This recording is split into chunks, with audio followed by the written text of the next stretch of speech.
At the family dinner, Dad leaned toward me, his hand still resting on the knife that had just cut the cake. The room smelled like roasted beef and wine, warm, ordinary, until his voice sliced through it. "Tell me the 200,000 I gave you. What did you do with it?" Fork stopped. Laughter died. I felt my stomach drop, metal slipping from my hand and clattering against porcelain. 200,000, I whispered. "What do you mean?" Across the table. My sister's face turned pale. And 30 minutes later, as flashing lights hit the windows, I realized this wasn't a misunderstanding. It was an ambush. My name's Helen Carter, I'm 31.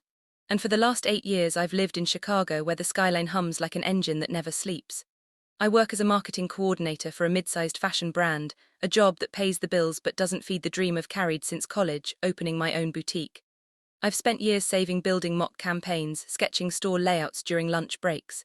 It's the kind of dream you whisper to yourself because saying it out loud makes it sound impossible. 3 months ago, my father Daniel made it real. He called one night, his voice proud, steady. "Helen, I believe in what you're building. I'm wiring you 800,000, no conditions. Make something that's yours." Before I continue the story, please subscribe to the channel and tell me first, where did you hear this from? Write it in the comments, because what happens next most people won't believe. I remember staring at my phone, speechless. Dad wasn't a man of grand gestures, but when he did something, he meant it. I promised him I'd make it count. Mom, of course, had other thoughts. She's the kind of woman who polishes everything silverware, family stories, even our flaws, until they look better than they are. My mother, Linda, has always adored my younger sister, Kristen. Kristen, with her glossy hair and Instagram smile, could do no wrong. She's 3 years younger, the golden child with a taste for luxury and an eye for shortcuts. I used to think our differences balanced the family. Now I see they divided it. A few days before Dad's 60th birthday, I was packing samples for a pitch meeting when my phone rang. Kristen's name lit up. "Hey," I said, distracted. Her tone was clipped, rehearsed. "Dad's not feeling great," she said. "We're cancelling his dinner, no need to fly home." I stopped folding. "Cancelling? He's been talking about that party for months." "Yeah, well, plans change, just stay there, okay? He doesn't want a crowd." That last line hit wrong. My father loved a crowd, especially if it meant his daughters were under the same roof. After we hung up, I stared at the wall, unease curling in my stomach. Something in her voice didn't match the words. Kristen had a way of speaking when she was hiding something too fast, too sweet. I opened my banking app, not sure why. My savings looked fine, but a line item caught my eye. A small transfer reference buried between transactions, vague, like someone had tested the system. I couldn't shake the thought that it was connected. That night, I called Aunt Ellen, Dad's sister, the only one in this family who never played sides. "Cancelled," she repeated, half laughing. "I was at their house yesterday. Your dad was tasting cake flavors." My heart thudded. "So the dinner's still on?" "Of course it is. Why, Kristen told me he was sick." Ellen's voice sharpened. "Honey, he looked perfectly healthy. Don't let her keep you away." I sat there in my small apartment, the city buzzing outside, feeling that old childhood ache, the one that comes from realizing you're the last to know the truth. I barely slept that night. Every time I closed my eyes, I heard Christine's voice again, too steady, too careful. By morning, the unease had curdled into certainty. I opened my laptop, booked a flight to Salt Lake City, and told my assistant I'd be working remotely for a few days. I didn't tell anyone else. On the plane, I watched clouds drift under the wing and tried to convince myself I was overreacting, but every detail gnawed at me. The cancelled dinner, the mystery transfer, the way Mom had been quiet lately in our family group chat, just posting hearts under Kristen's photos of designer bags. When I landed, the air felt thinner, cleaner, but heavier somehow. Driving through Sugar House, I passed the same streets I'd biked down as a teenager, each one holding a ghost of who I used to be. The Carters, picture perfect from the outside, polite smiles in every Christmas card. But behind closed doors, Mom's favoritism wasn't subtle. Kristen always got the bigger slice, the new address, the louder praise. I used to think staying quiet kept the peace. It only made me invisible. I parked outside the family house and sat in the car for a long minute, gripping the steering wheel. The lights were off, blinds drawn. Maybe Kristen was telling the truth after all. I almost laughed at myself until a faint sound cut through the stillness. Laughter, multiple voices. I stepped out, heart pounding. The front windows glowed faintly. Through the curtain, I saw silhouettes moving, plates on the table, someone carrying a cake. The dinner wasn't cancelled. It was happening without me. I rang the bell. The noise inside dipped, then resumed softer. After a long pause, the door opened. Aunt Ellen stood there, eyes widening in relief. "Helen, thank God, I thought you weren't coming." I forced a smile. Neither did they, apparently. Inside, the house smelled of roasted garlic and wine. Music played low. My father was laughing near the fireplace, healthy as ever, shaking hands with a guest. When he saw me, his face lit up. Genuine surprise, you came, he said, wrapping me in a hug. Kristen said you were too busy, the phrase strung. I looked past him and saw my sister by the dining table, a glass of champagne in her hand, frozen mid-sip. Our eyes met for a second, her confident smile flickered, then she recovered, tilting her head. Helen didn't think you'd make it. I wanted to ask why she lied, but the moment wasn't right. Instead, I said lightly, wouldn't miss Dad's big night. Mom appeared. Kitchen, her smile too wide. We were just setting another place, she lied effortlessly. Ellen leaned close, whispering, your sister's been spending like crazy lately, new bags, Paris trip, the works. My eyes followed Kristen across the room. Her diamond earrings caught the light like tiny spotlights on gilt. Everyone acted normal, but the air was tight, full of things unsaid. As dinner started, I noticed how Mom and Kristen kept glancing at each other, how their laughter sounded a beat too late. Dad chatted with guests, unaware of the quiet current running beneath the table. And as the cake came out, candles flickering gold, Dad smiled at me, then his expression changed. He set down his glass, leaned forward, and the room went still. Dad's voice broke the chatter like glass. Helen, he said. Steady but sharp before we cut the cake. There's something I need to ask. Every eye turned to him. Kristen's fork hovered midair. I smiled faintly, trying to keep it light. What's up, Dad? He leaned forward, elbows on the table. The 200,000 I gave you, what did you do with it? For a second I thought I'd misheard. The what? The 200,000, he repeated. I sent you and your sister each the same amount, separate from your business fund. I wanted you both to have freedom. My fork slipped, clattering against the plate. The sound echoed in the silence. I never got that, Dad. Across from me, Kristen's chair creaked. Her face went pale. She probably just forgot, she said quickly, forcing a laugh that cracked in the middle. You know how busy she is in Chicago. Dad turned his gaze to her. Kristen, I'm talking to Helen. The room froze. Even the birthday candles seemed to flicker slower. My mother reached for her wine glass but didn't drink. I looked at my father. I swear I never saw that money. I thought the 800,000 was everything.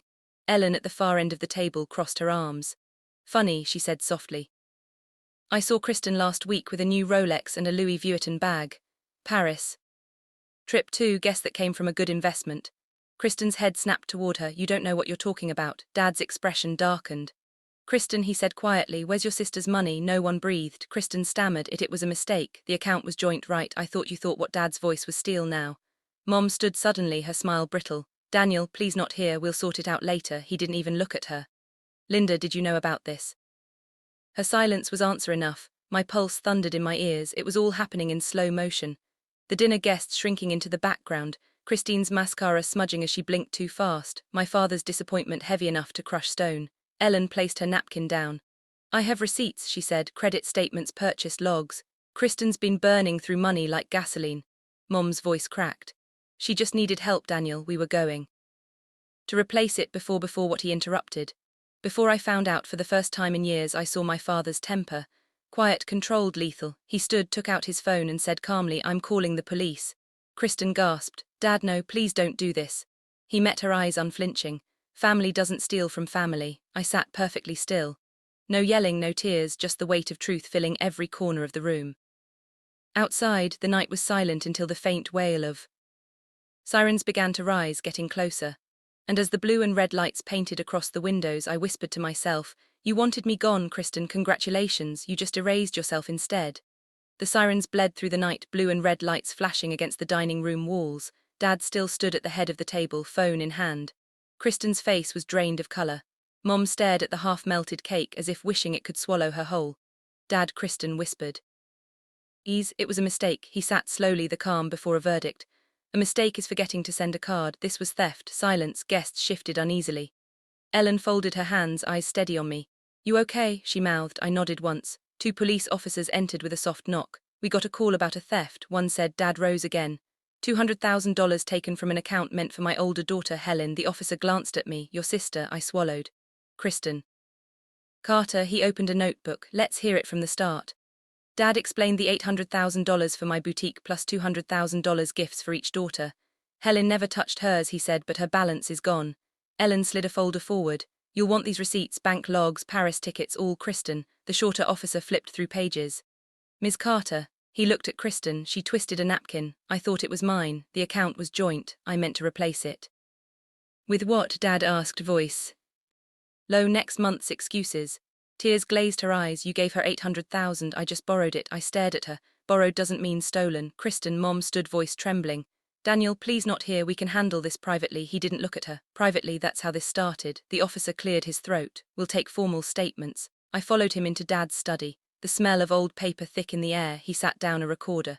Tell me what happened, ma'am. At the family dinner, I said the words tasting unreal. Dad leaned toward me and asked, tell me the $200,000 I gave you. What did you do with it? I froze and replied, $200, $1,000, what do you mean? My sister's face turned pale. He nodded. And your response now? I never received that money, not a cent.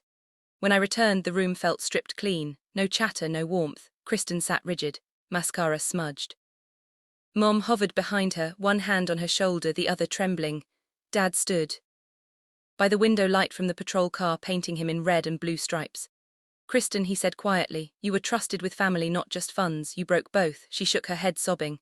I didn't mean intent doesn't erase damage, he said. Ellen rose, voice firm. Daniel, you did the right thing. They made their choice. The taller officer returned. We'll need to bring Miss Kristen Carter and Miss Linda Carter to the station for further statements. Mom's head snapped up. You can't take us. This is our home. It's routine, the officer replied evenly. Just procedure. Kristen turned to Dad. Please stop them. I'll pay it back, I swear. Dad's expression barely shifted. You can't repay trust. They started toward the door. Kristen twisted to me, tears streaking her cheeks. Say something, Helen, please. I stood. I already did, I said softly. You just never listened.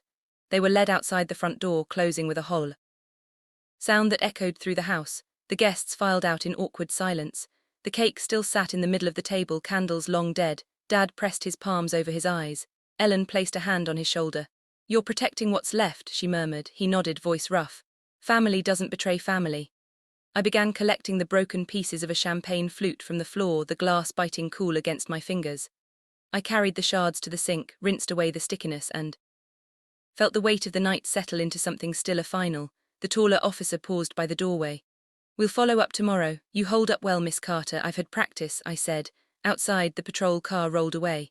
For the first time in years, the house was quiet. No pretending, no polite laughter, just the faint tick of Dad's watch on the mantel, the one I'd given him, echoing, steady as truth. He picked it up. Studied the engraving. Thank you for believing in me. I'll wear this too. The lawyers tomorrow, he said. Good, I replied. It still fits you. Ellen squeezed my hand. Rest, Helen, tomorrow's the beginning, not the end. I looked at the dark window where my reflection stood alone, outlined by the dying glow of red and blue. No, I said quietly, it's both. And somewhere beyond that silence the night exhaled. 30 minutes later the police had come and gone, but the damage, the truth, and the calm after betrayal were all that remained. Months later I stood in front of the boutique sign that read Helen's Atelier, its gold letters catching the morning light. Inside, rows of dresses swayed softly under the hum of new beginnings. The money Dad gave me, the money they tried to steal, had built something real. Some nights I still hear his voice at that dinner table, the question that tore everything open.